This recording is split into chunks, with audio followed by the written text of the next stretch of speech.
I don't really succumb to whatever the business has to offer. I just, I do my own thing. No time for the motivation. Smoking my inspiration.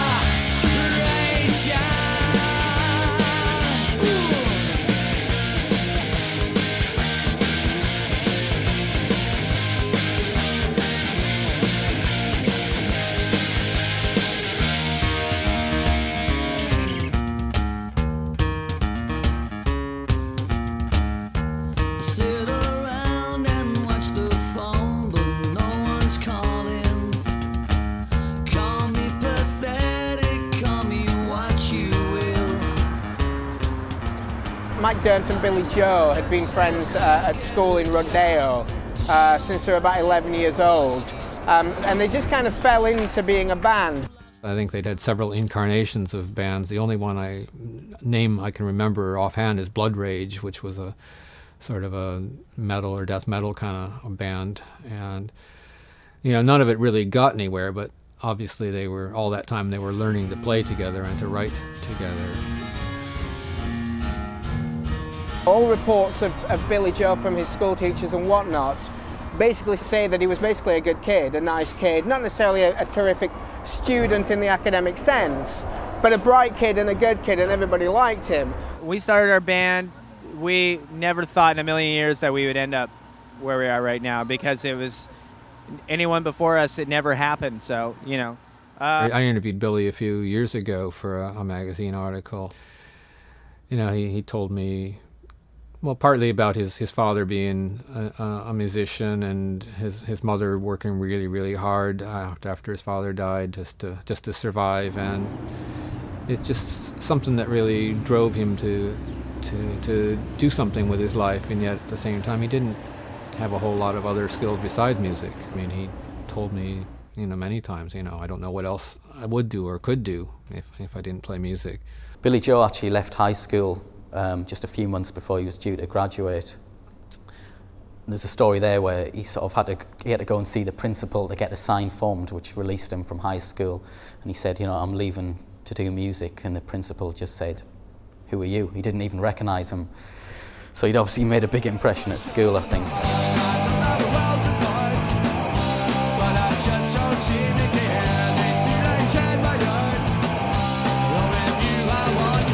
Because they were so young, they were 15 years old when they formed the Sweet Children.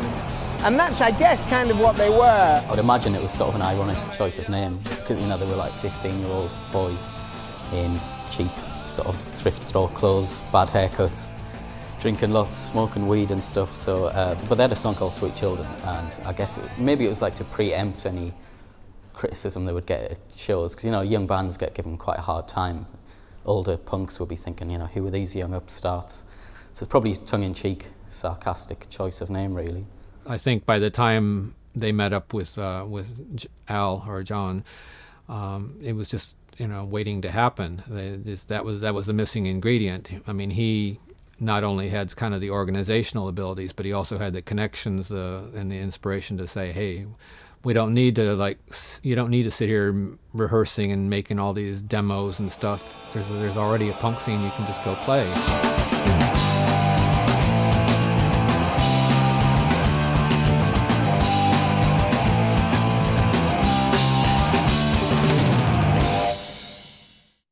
It's quite hard for a young band to get shows, particularly in America, more so than in the UK, because of the licensing laws. A lot of places you've got to be 21, and they're really strict on ID.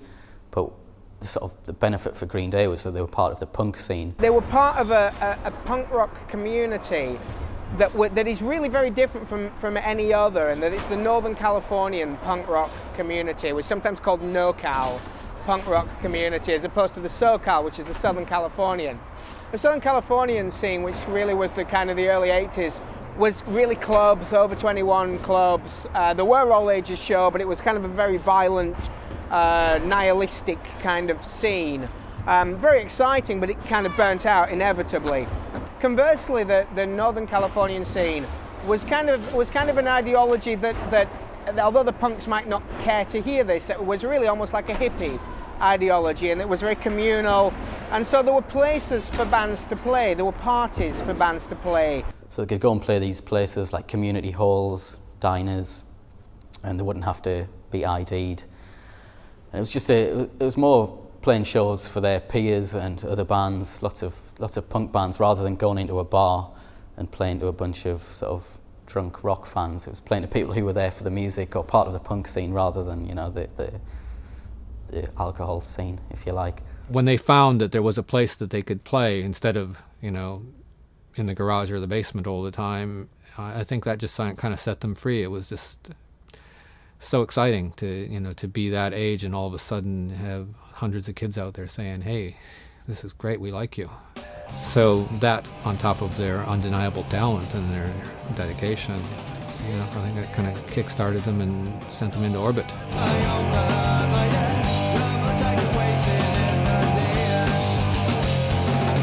They were school kids, they really played for their friends and for the hell of it, but all reports that I can certainly discover regarding those gigs is that they were already very good at that time. They already had something about them, they had some kind of sense of stuff.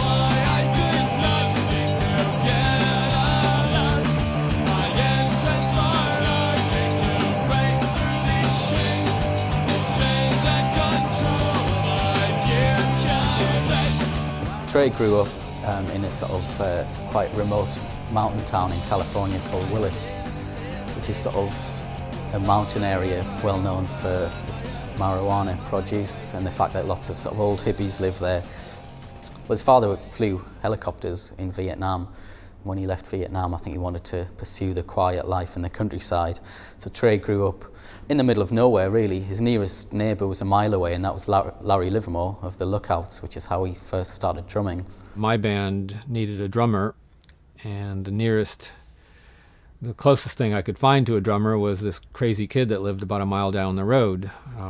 He was 12 at the time, had never played drums in his life, but he was a big show-off and had a big mouth and I guess what you'd call charisma for a 12-year-old anyway. And somehow I got it into my head, well, he might be a good drummer. And I asked him to come over and try his hand at the drums. And he wasn't half bad. He had a lot of enthusiasm and he could keep a beat. His nickname was Trey anyway, because he was the third in his family with the same name. And I just said, well, you need a punk rock name now, so you're going to be Trey Cool. And that was, as we know, he turned out a few years later to be Green Day's drummer, but for the first 5 years of his punk rock career, he was playing in my band, The Lookouts.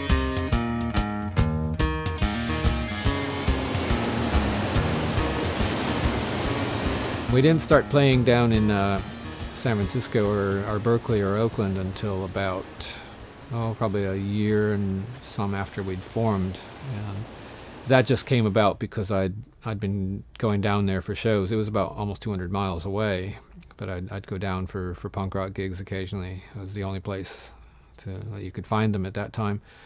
And sort of by talking to people, I ended up getting our band invited to play at one of them. And from then on, we'd go down about once a month to the Bay Area and got I wouldn't say a great reception, but a much better reception than we'd been getting up in the mountains. And that's how we sort of began to become integrated into the Bay Area scene.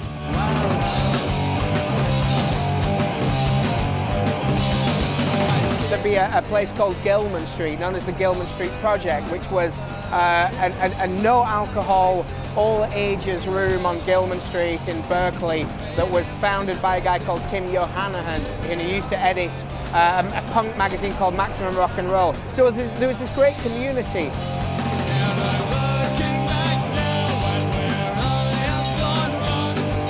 There was a lot of localism at the time where a lot of people felt like there was all this local talent that didn't have any place to play. And by having this place suddenly that people were able to create, a lot of people came out of the woodwork, a lot of people that had been around were able to focus on that, and it had a kind of unifying effect.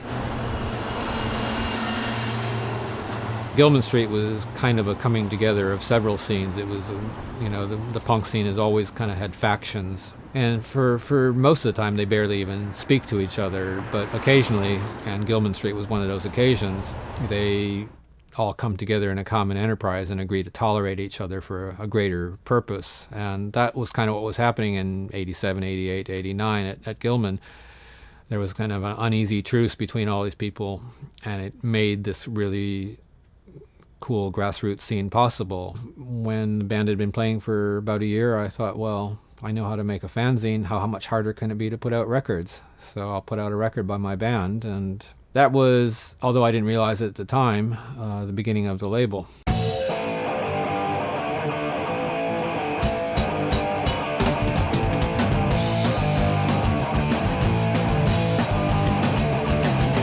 Lookout Records was a label that put out a lot of the records, mostly singles, not too many albums, by the early crop of bands that were playing Gilman Street. This is a label that's getting run out of my bedroom. And when I say bedroom, I mean my only room. I lived in a single room, sort of 12 by 12 room, and there were a couple college kids that came in to help out, and so in the morning I'd fold up my bedding and throw it in the corner, and they'd come in and we'd start, working, and then when they went home, I'd sleep on the floor. That's the kind of professional offices we had. So when all my troubles gone away, This was already 1988, and by that time my label had kind of taken off, and we had I think 5 or 10 releases. One of them was a local band called Isocracy, and the drummer was a real character. He'd phoned me up way back in '86 and asked me how to. He was still in high school at the time. He asked me how to get gigs and how this whole punk thing happened. And his name was John Kiffmeyer, but he also went by the name of Al Sobrante, which was taken from the name of his suburb, which is El Sobrante. Means the leftover in Spanish. Anyway, this guy had been, I'd been hanging out with him for a couple of years by now, and his band Isocracy had broken up, and he phoned me and said, "Hey, I got a new band, and we're called Sweet Children. There's these 2 16-year-old kids that are playing in it with me, and they're really great. And is there any place we could play?" And at the time I said, well, there's not much going on, but Trey, who at the time was still our drummer in the Lookouts, is organizing some stupid party for a bunch of his high school mates on Friday night, and you're welcome to come play that, but there's no money. It's a 140-mile drive, and it's winter is setting in. I don't know if anybody will even show up. And he said, well, we'll be there.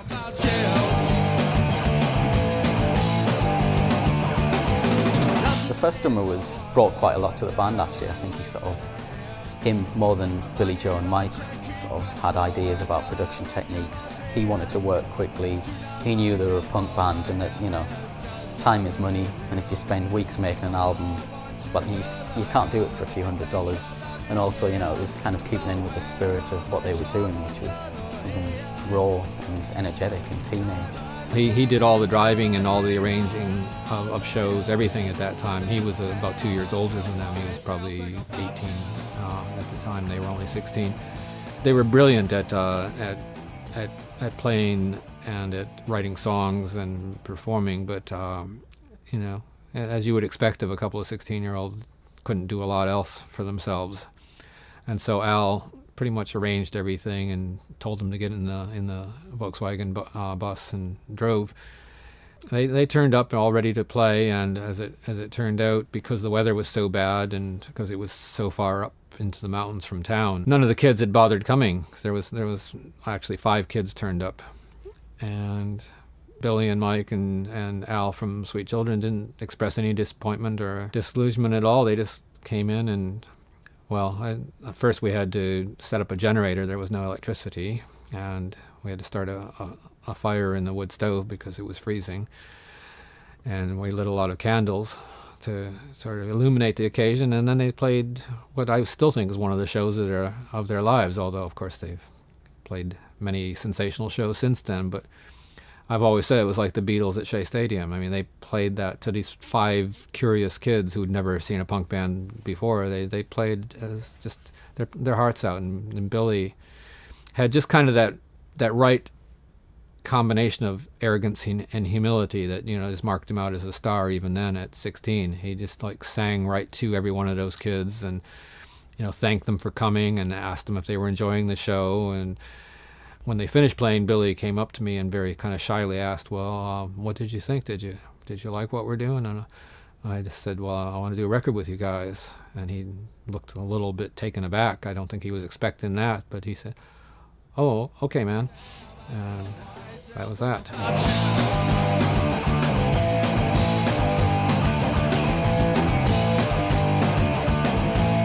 I mentioned it to my partner in the record label at the time, and he was kind of dubious because you know, and with good reason, because they were a bit poppier. Like, I made that comparison to the Beatles. That was the band they reminded me most of. And, you know, our scene and the kind of records we've done so far were definitely more towards the punk end of things. I had a feeling that a lot of the punks wouldn't probably like them that much and that it wouldn't sell that much. At that time, Green Day were still even having trouble getting gigs at Gilman Street because some of the more hardcore punks there would say, oh no, they're too pop, they're not really punk. But still, I thought it was worthwhile. My partner said, well, we'll do it if you want. And about 2 weeks ahead of a release date, we already had the records ready to be pressed, but the band came to me and said, oh, we've changed our name. We don't want to be Sweet Children anymore. And I just blew a gasket and said, you can't do that. That's ridiculous. I mean, you're not that well known as it is, but, you know, the handful of people that are going to buy your record, you know, are looking for a record by Sweet Children. What are you going to call yourself now? And they said, we're going to be Green Day. And I said, that doesn't even make any sense. That's a stupid name. He says, well, it makes sense to us. And that was the first of, I didn't have a lot of arguments with him over the years I worked with him, but it was probably because I learned from that one that it was pointless. You know, once they decided what was going to be, that was what was going to be.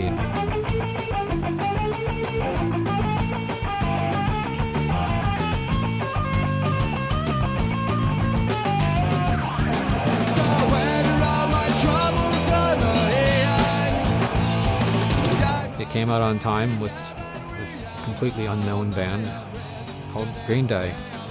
Even the few hundred people that hung out at Gilman Street had never even heard of. They said, who in the hell is Green Day? But I thought Sweet Children were coming out with a record.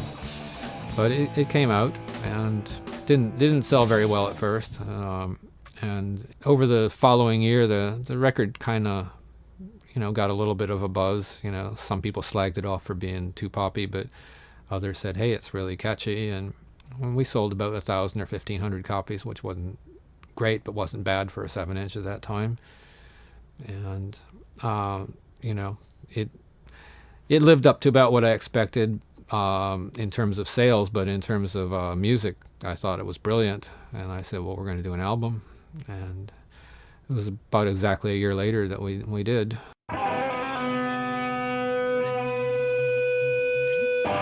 Here we go again, infatuation, touching invasion when I thought that it was real. Oh, but then again, it seems much fun in that blood. I'm not sure exactly what you're thinking. My transcendental night weekend, your ways of affection, my two life ends, the giver in it all. I think for anyone listening to the early Green Day, and especially the first album in particular, because most people listen to it after the fact, if you know what I mean. You know, most people got into the band when Dookie happened. It's you kind of make allowances for the music almost, in the fact that these were kids when they recorded the album. The first album cost $650 to record. It was done in roughly a day and a half, with a little extra time for guitar and vocal overdubs. But even given all that, I think you'd have to be an idiot to listen to that album and not to see the kind of instinctive understanding that Billie Joe Armstrong, as a principal songwriter, has of the mechanics of writing a song. It was good enough for what it was at the time, which was sort of, 17-year-old boys making a record. Even the production's kind of tinny, and it doesn't compare to the production they have now. But at the same time, the band were kind of fully formed. Billie Joe's songwriting was already of a pretty high standard, and they kind of hit upon their own sound, which was something fast, stripped down, melodic, but with lots of harmonies and pop melodies.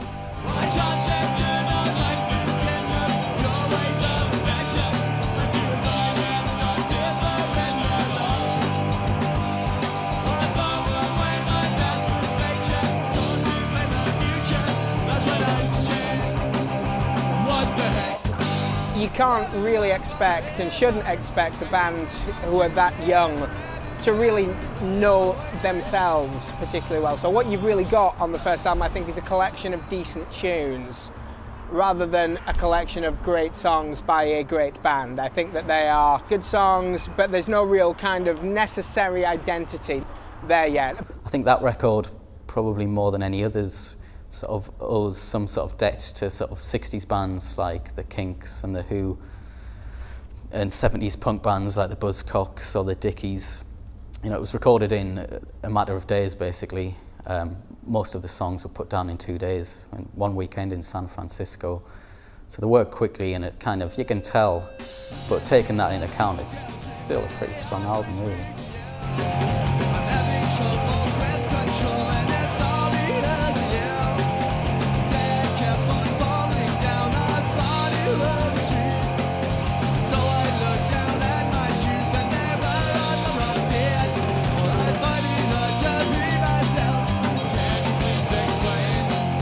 Were I to hear the album when it came out, I think that I would definitely want to hear something else the band had done. It sounds patronising to say it, but I would say that the album is absolutely brimming with potential, but the potential would only be realised some years later.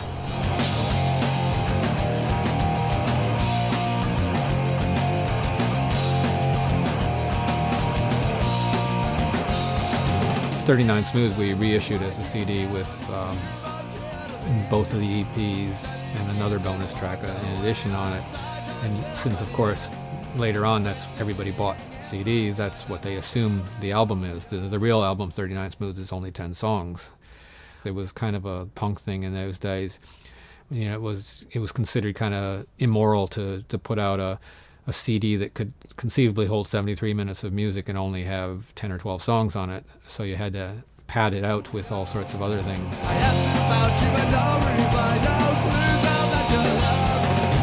I don't think I ever set foot in one of their recording sessions. And I can't remember exactly why. I think that they asked my partner, David Hayes, to come in with them. And all I know really is what David told me, is that they came in, played their songs, and were out of there really quickly. Very rarely had to do anything over. It was a record producer's dream in the sense that they knew all their stuff perfectly. They didn't have to do retakes. It was very cheap to do.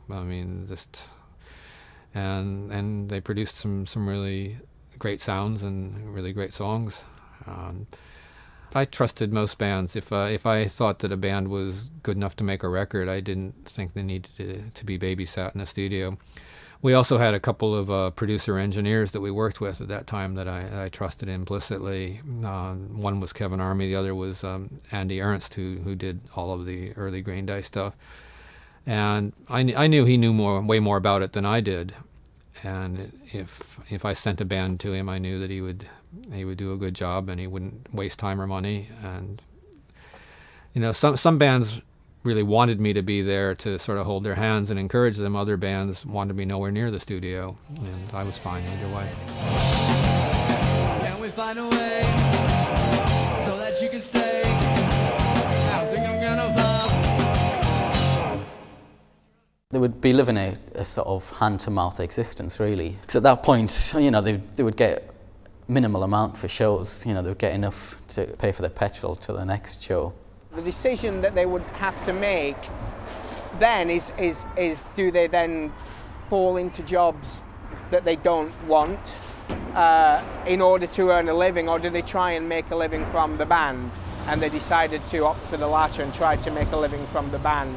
I mean, they didn't have much in the way of income, so when they weren't touring or playing shows, they would have to do sort of, menial jobs, wherever they could. Most of the jobs were short-lived because they would go back on tour again. After the debut album was released, they went on a 45-day US tour, and which is incredible.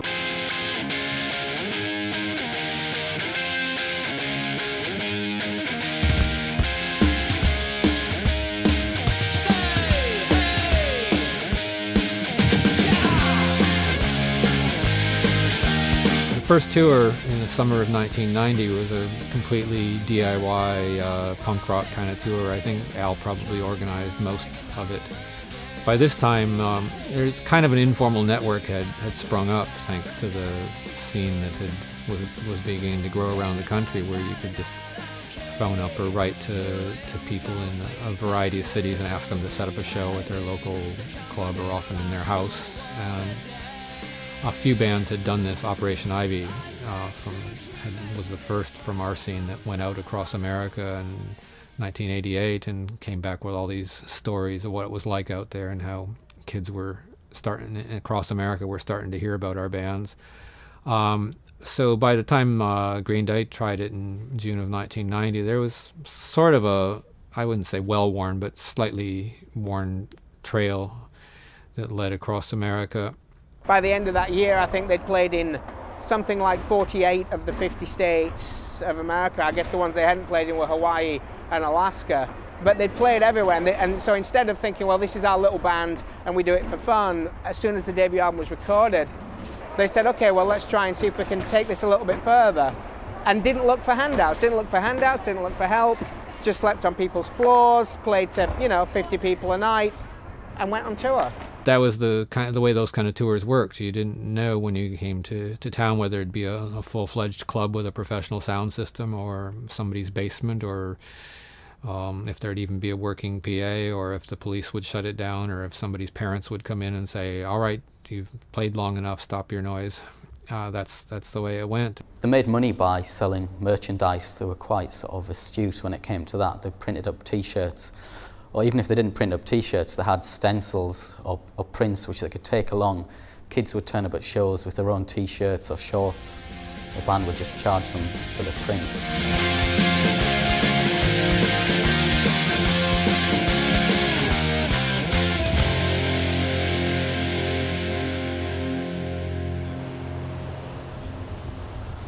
By the time they came back to the Bay Area in August, they were kind of like returning conquering heroes. Everybody was really happy to see them. They were starting to draw a pretty big crowd back in the Bay Area. I'm sure at least a few hundred people came out to see their first show back.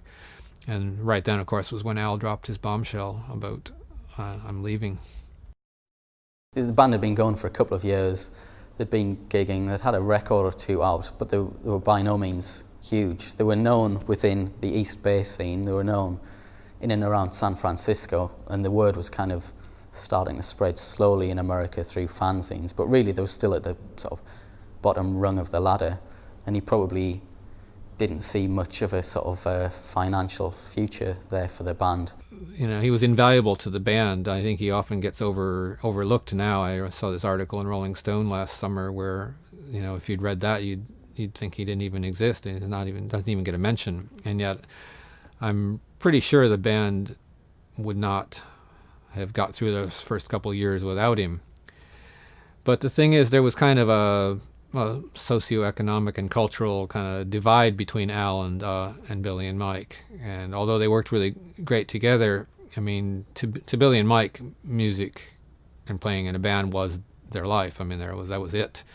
Al had other ambitions and other ideas. I mean, I put it down to, there being sort of blue-collar working class and Al being, more middle class, from a more prosperous background. You've been on tour for 2 or 3 years with a couple of friends, sleeping on floors, traveling in a van, no money, eating bad food, drinking lots. After 2 or 3 years, it can get quite tiring, and you probably thought, well, that was great, but maybe it's time to grow up a little bit. He had this idea he wanted to go to college, and not just go to college, but have a full-on university experience, living living there and becoming part of it. And so at the end of the summer of 1990, after they'd done their first tour and were really starting to get some recognition, he told Billy and Mike that, well, I'm going to go away to university for two years to have this university experience, as he put it. And so we're going to have to put the band on hold for 2 years.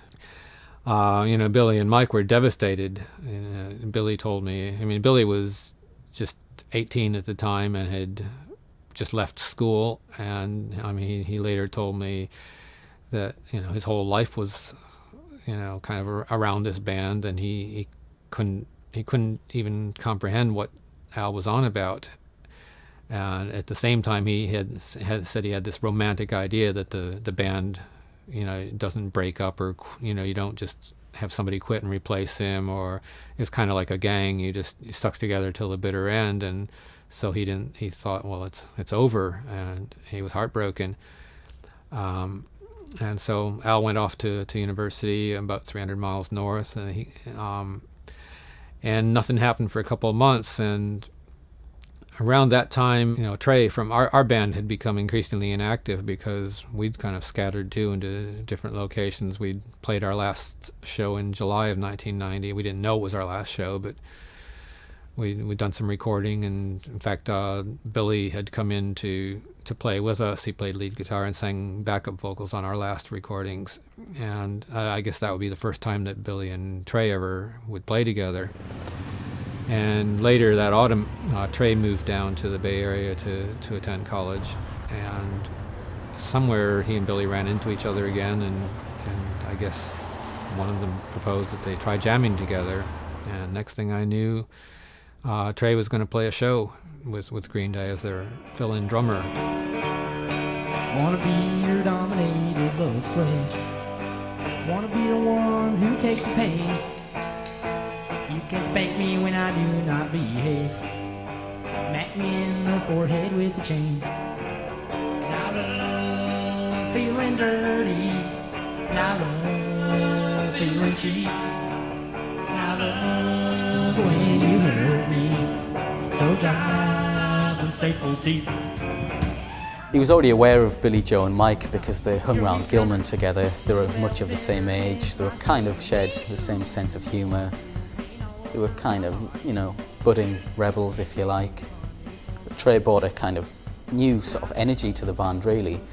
He sort of contributed a lot musically, but also just in terms of the dynamic, really. He would do the things which the others kind of didn't dare do. He was come into a social situation and just shake things up. I think that Trey Cool is, pound for pound, one of the best drummers in modern music, in the sense that he brings a tightness and a sense of rhythm and roll, if you will, a sense of bounce and energy to Green Day's music that, while they weren't entirely lacking that before, it really brought the playing to a kind of whole new level, that real knuckle tightness.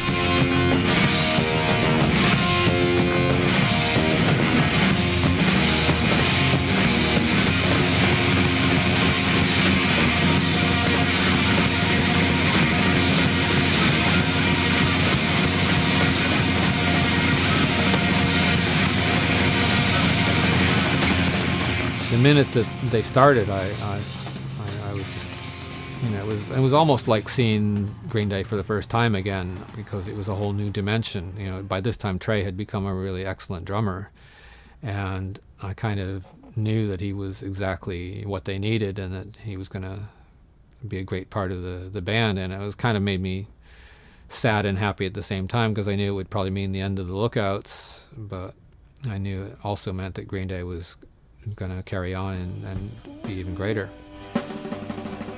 Moved around the corner for me.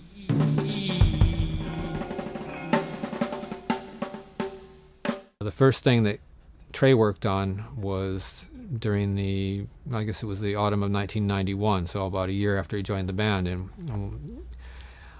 actually did a demo in the spring of 91 of 5 new songs, and I thought they were ready to do an album, and they came and said, well, actually, that's all the songs we have. So it was postponed, and in the autumn of 91, they went into to re-record those 5 songs and 5 more, and that became the Kerplunk album.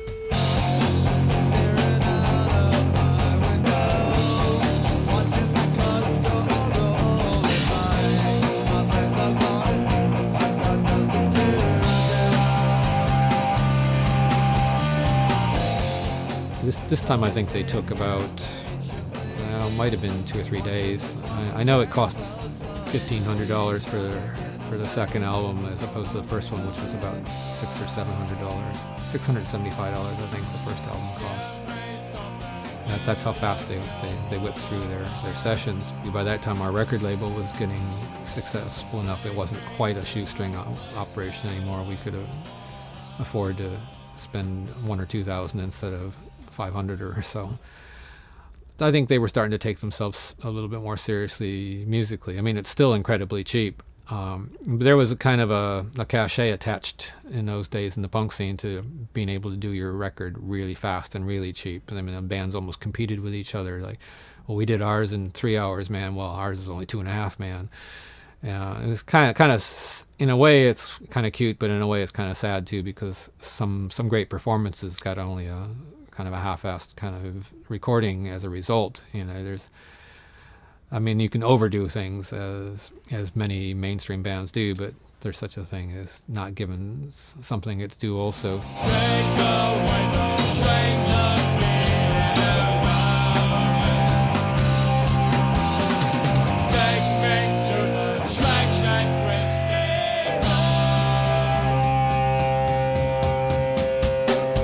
The first time I really had a chance to assess it was when I took the tape down to Los Angeles for mastering, and we had a really good mastering guy down there who'd been in the business for 30, 40 years, and I used to sit around and hear stories about him of, you know, the 60s and of Frank Zappa and Beach Boys and Frank Sinatra, all these kind of things, and you know, sort of in the middle of it, we'd managed to master a record. So it's kind of like we mastered Green Day like that. We kind of just sort of went through it, and I was sort of focusing on the components sounds rather than the overall picture. And he made me a cassette. The mastering engineer made me a cassette of the album to listen to back home on ordinary speakers, not these big giant studio speakers. And so I put it in my Walkman when I got on the plane to go back to Berkeley, and it was just as the plane was starting to taxi, and the first chords of the album, and it was 2,000 Light Years Away, kicked in, and it was a scary feeling. It really was, because I just suddenly I realized this is something way bigger than I had ever bargained for.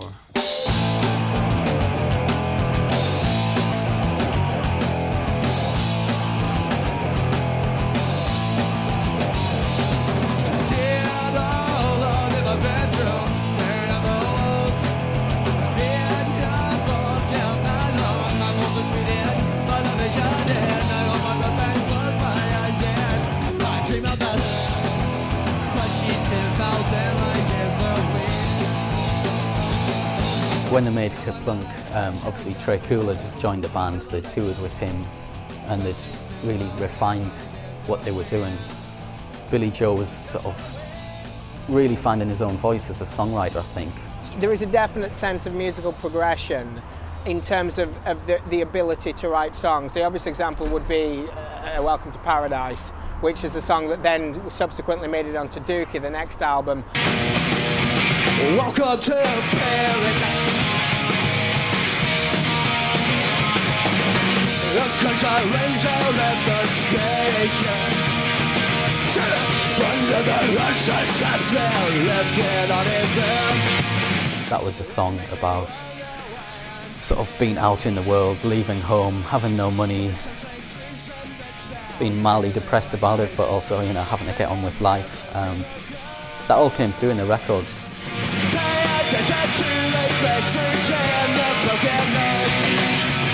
Some call it slow, some call it hate.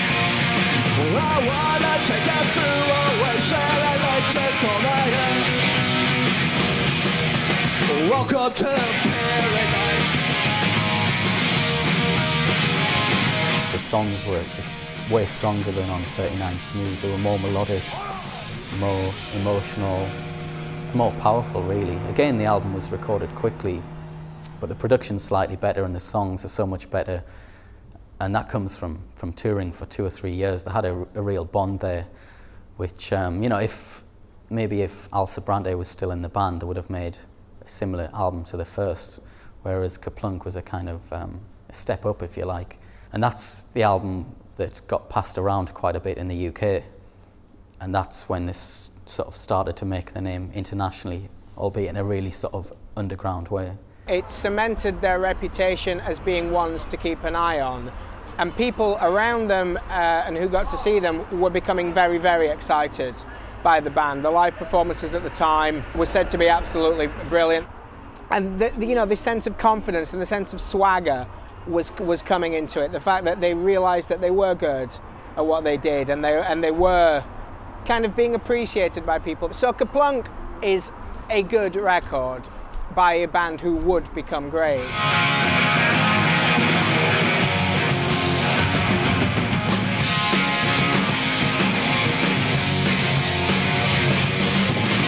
When I was younger, thought that the world struggled around me. But in time, I realized I was so wrong. When that first Green Day record came out in January of '92, it sold 10,000 the first day, and we'd never sold more than 2,000 records in an entire year before that. So it was quite a shock, and it kept on selling. 'Cause I just wanna live. Well, I just wanna my life. Then all I wanna do is get real high. Well, I just wanna my life. For most of the spring of '92, you know, Green Day kept selling. Operation Ivy kept selling. It was still our biggest seller. Green Day hadn't even yet passed them up, and the label kept growing, and it was still in my bedroom, and we were all having a great time. You know, Green Day were playing more and more. They were touring. They went over to Europe and to the UK for the first time.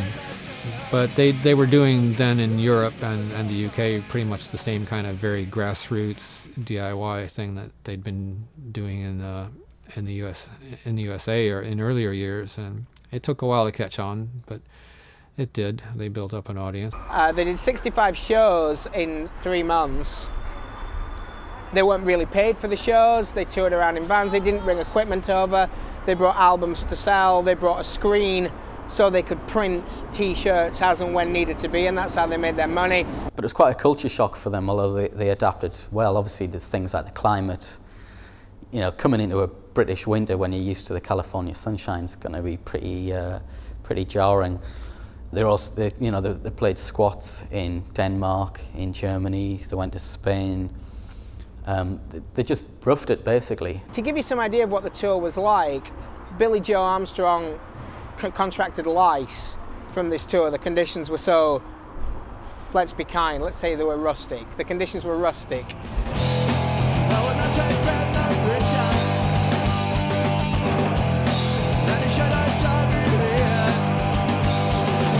They played in some working men's club in Wigan, where they notoriously it was on Christmas Eve, and they notoriously reenacted the birth of Jesus with all of them playing parts. Mike Dirnt was the anorexic Santa. Billy Joe Armstrong was schizophrenic three wise men who narrated the tale. They had one of their friends play the baby Jesus. They got a load of mince from Tesco so they could make a placenta. And I guess some people were scandalized, other people were highly amused.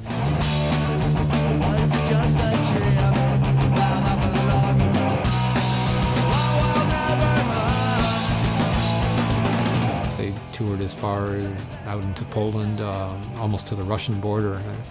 I remember I came out there a few weeks later with a different band, thinking, I bet you no East Bay punk rock band has ever been to this far east, and this, we're practically in Russia now, and I look up at the water tower of this small town. I think it was called Bialystok in eastern Poland, and there's Green Day spray painted on the town water tower. They'd already been there. They didn't get a lot of publicity out of it, but what they did in 1991 by touring Europe was just sort of start lots of little fires, if you like, across Europe, which when they came back, were sort of burning brighter, if you like. They built all these small followings in little pockets in places like Wigan or Newport. Came to London, played some shows here. And it's probably not recognised enough, but that's part of the reason why they became so huge worldwide, was because they were able to go to all these different countries and do that. I know that Green Day themselves think that that what really made them initially was that European tour. It sharpened them up, and it made them realise that this is what they wanted to do. No matter how much they had to struggle to do it, this is what they wanted to do. Sit outside and watch the sunrise. Look out as far as I can. I can't see her running a dance. Science of London, right up again. I didn't see quite as much of them in '92 as I was used to. As it used to be, they'd come around to the grandiosely titled label headquarters, i.e. my room, on a regular basis, probably 2, 3 times, 4 times a week, just to hang out and ask questions and tell me things and gossip about the other bands and so on. And now sometimes I go weeks without seeing them. But every time they played at Gilman, it was still like really, really great, kind of old home night. They were also starting to play at other bigger clubs around the Bay Area, and the crowds were starting to come. It was, I could see, things are changing. Green Day had come from a place in the underground where they had managed to sell 50,000 records in the States without virtually any publicity, virtually word of mouth. The label, as we found out when we got on Lookout, hardly sent out any promo copies. They didn't put ads in zines or magazines back then. So Green Day had pretty much done it on their own, by themselves. There was no marketing. There was virtually no advertising except for a couple of punk fanzines. Our advertising budget was usually about $100 or $200, and we'd mail out records to a few radio stations and fanzines. That was it. And if people bought it, great. If they didn't, well, try something different next time. Lookout was a very small label. For a label operating at the level that Lookout was, to sell 50,000 copies was really pushing the limits of what they could do. And I know that Green Day were going out on tour at that point, maybe 91 or 92, I think 93. They weren't able to find the records in stores. Their distribution wasn't that great. And Lookout really didn't help them to book shows. They needed a more professional way of doing things than they had been.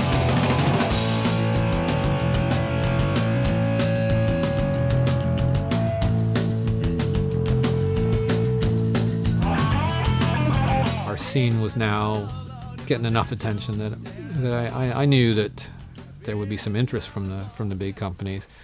One band from our area had already signed a major label contract with a subsidiary of Slash from Warner Brothers, and it hadn't come out too well. I mean, they'd made a record, spent a lot of money on it, and then it had bombed. They'd sold 1,000 copies or something. We could have sold a lot more than that. And so I kind of took that as a cautionary tale. You can't make that leap too fast. If they had come to me and said, we're thinking of signing with a major label, should we do it? I would have said don't do it, because they were doing great on their own. If you're on an indie label selling 50,000 records, maybe you go to a major label and sell twice that many. You're considered a failure in major label standards, but you'd be a huge indie band. But if you're going to sell 10 million records, yeah, sign with the major label, but you can't predict that.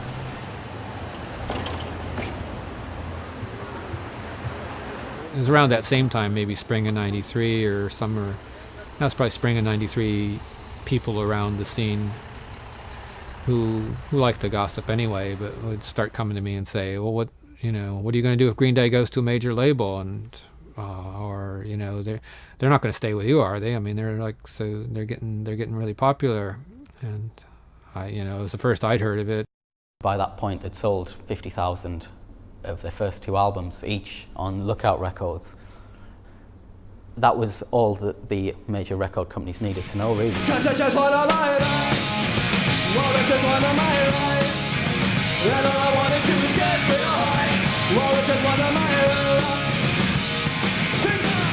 They saw a band, they might not understand the music, but they would look at the figures. He's a band selling 50,000 records without MTV, without Spin or Rolling Stone or Enemy in the UK or Kerrang. At this point, they weren't getting written about.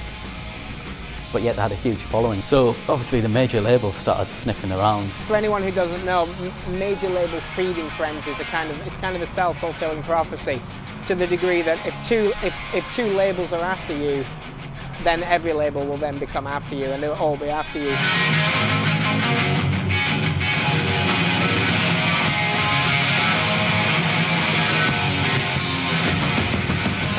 Sometime, I guess must have been still probably late spring. Somebody said to me, "Oh, they're talking to, like, the major labels are coming around to talk to Green Day now." And the next time I saw Trey, I said, "Well, is this any truth to this?" And he says, "Well, we're talking to a management firm about what we want to do next." And I said, "Well, why don't you talk to me about it, and we could talk about it together, and I have some ideas too." And I kind of said, "Well, why don't you get Billy and Mike down, and we'll have a meeting." And so we sort of all sat down at the local cafe, and within a few minutes it became clear they were more than just talking. They'd already pretty much agreed a deal with this management firm, and a management firm who were determined to get them a major label deal. And so I knew at that point there wasn't much I could do about it. In the end, they decided to sign a Reprise, which is part of Warner's, because they were impressed by their A&R man there, Rob Cavallo, who was, he was a young guy. He was quite newish, but he'd sort of made a name for himself. He was also a producer, so he was able to offer that service as well. Yeah, I think he loved them for much the same reasons that I did. He was a big Beatles fan. He saw the connection there. He saw their potential, and he told me, and he told the band, I don't really want to change anything. We'll just get some, maybe some better production qualities, but other than that, we want you to keep on doing what you're doing. And I think they made the record label made no attempt that I know of to really change their sound or to market them in any different way. They just kind of continued on a bigger scale with just what I'd done. He put them in a room and turned the microphones on and let them go. Do you have the time to listen to me whine about nothing and everything all at once? I am one of those melodramatic fools who run into the bone, no doubt about it. Sometimes I give myself. It's probably one out of maybe 50 or 100 bands that thinks they're ready to make that leap. But they were one that was ready. I think I'm ready. My chest paranoid, my chest I went to a train.